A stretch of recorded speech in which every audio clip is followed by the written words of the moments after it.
Hello and welcome to Walker Tea Review. I'm Jason Walker with a Japanese green tea to try today. I'm going to go ahead and get it ready. Got my kettle, got my tea, got my kusu, traditional Japanese style teapot. Scooping out enough here. Cover the bottom, it's the bottom flat surface of my kusu.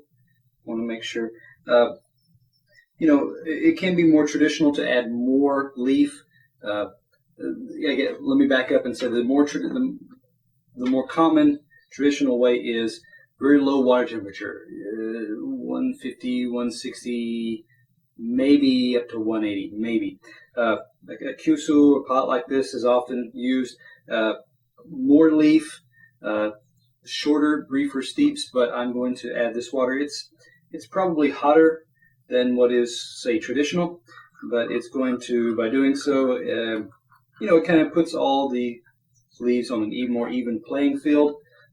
It allows both the strengths and weaknesses of the tea to come out a little bit more obviously.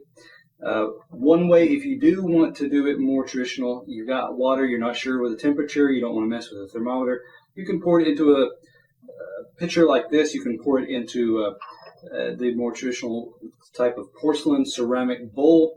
When that bowl becomes comfortable to the touch, when it's too hot to touch, it's too hot for the tea. When it becomes comfortable to pour and handle, then that's when you add your tea. But I'm going to let this sit for a minute. I don't want to get too far ahead of myself. Introduce this tea first. This is from MellowMonk. This is their TopLeaf.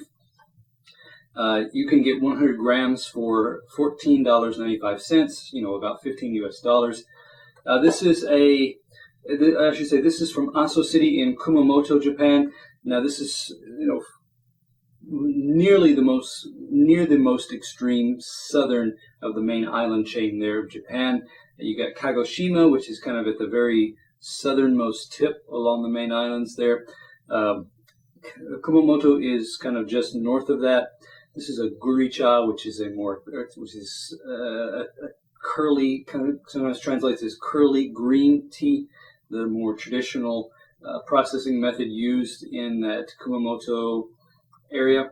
This is a first flush. MellowMonk's website indicates that all or nearly all of their Japanese green teas are first flush. And this one is a National North American Tea Champion 2001 first place winner.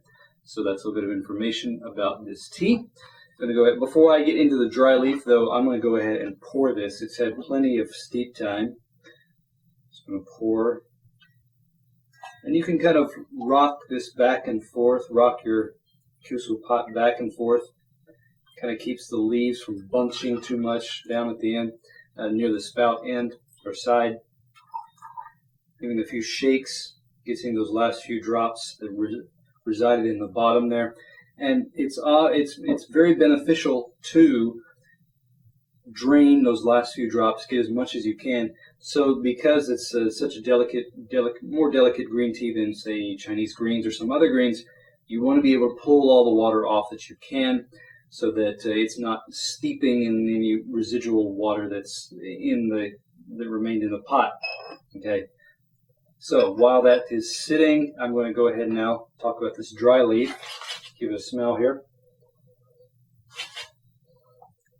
The dominant note in the dry leaf aroma, cream spinach. It's got a nice, sweet, green vegetable type of sweetness to it.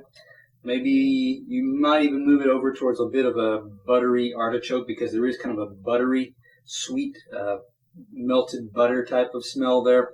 And also, underneath those, there is a bit of a kind of a mineral, a flinty, a wet river stone type of aroma in there as well.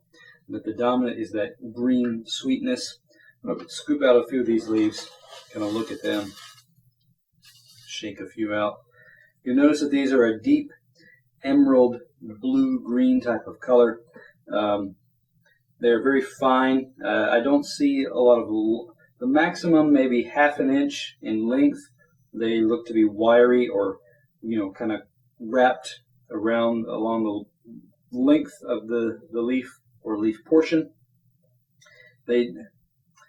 distinctively curly. Yes, there are some that kind of curl around at the ends, say more so than Gyokuro, maybe some more than some Cinchas that are more straight and needle-like.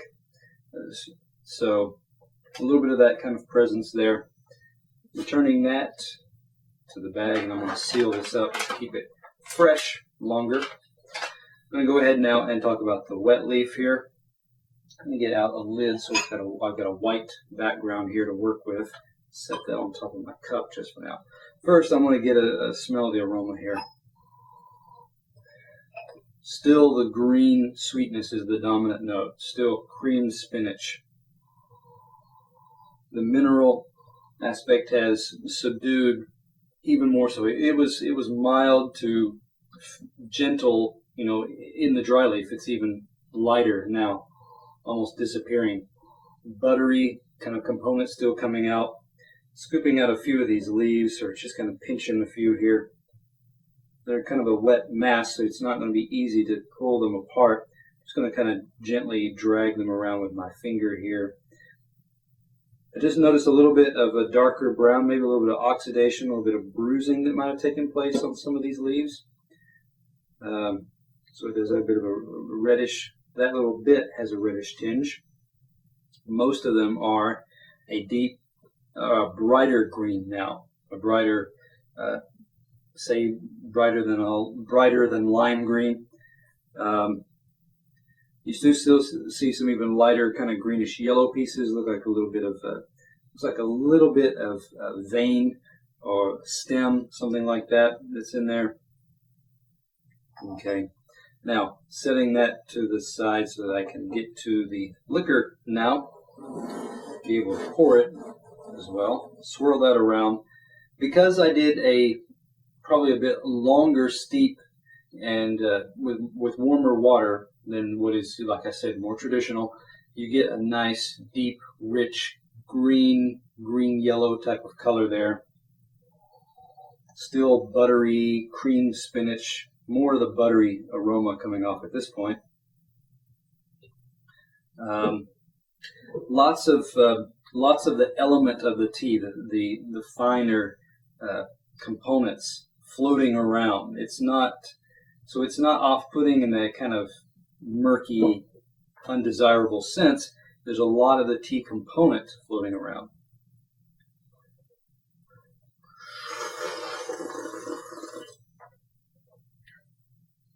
That buttery component was the first thing that really hit.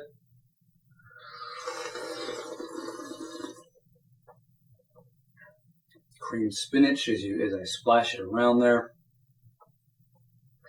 Texture, especially as I finish, as I swallow, the texture starts more as before I swallow. It was brothy. It was a metallic type, a bit metallic type of brothiness.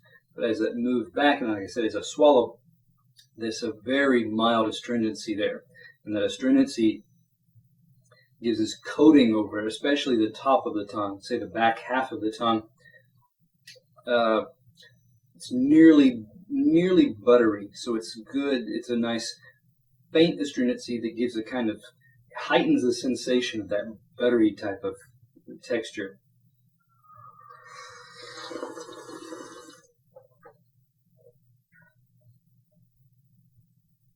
Metallic bite hits a bit as you're swallowing in the back of the lower jaw there.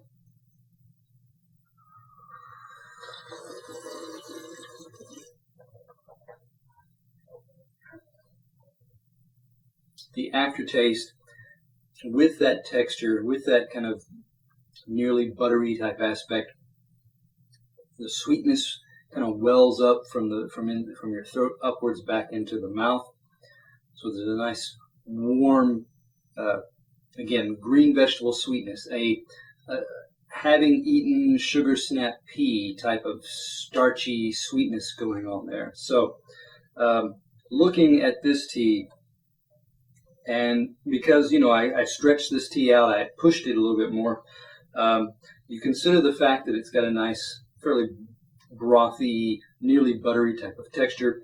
It's got some nice components. It had it kept the sweet components of the green cream spinach buttery type aspect. It didn't get excessively minerally. Didn't get excessively stringent, harsh. It wasn't in those aspects. So this is got some nice components to it. It's got a nice round. It's fairly rounded. It doesn't get too harsh in astringency or bite to it either. So off-camera tastings about the reflected similar comments. As it cools, it begins to get a little bit more. Begins to get even a bit more refreshing. A bit more of the aroma picks up a bit more as it cools too. So I'm going to give this tea a pretty good score. I'm going to give it around I'm going to give it a 90. Nice components, plenty to work with and play around. If you don't like this level of intensity in a green tea and you want something lighter, you need to back it down. Great tea to kind of tone back the temperature, cut back a little bit on the, say, leaf use, and you can find that nice component, that nice range that you're satisfied with as well. So come back to Walker Tea Review to find out about experimenting with teas and enjoying teas.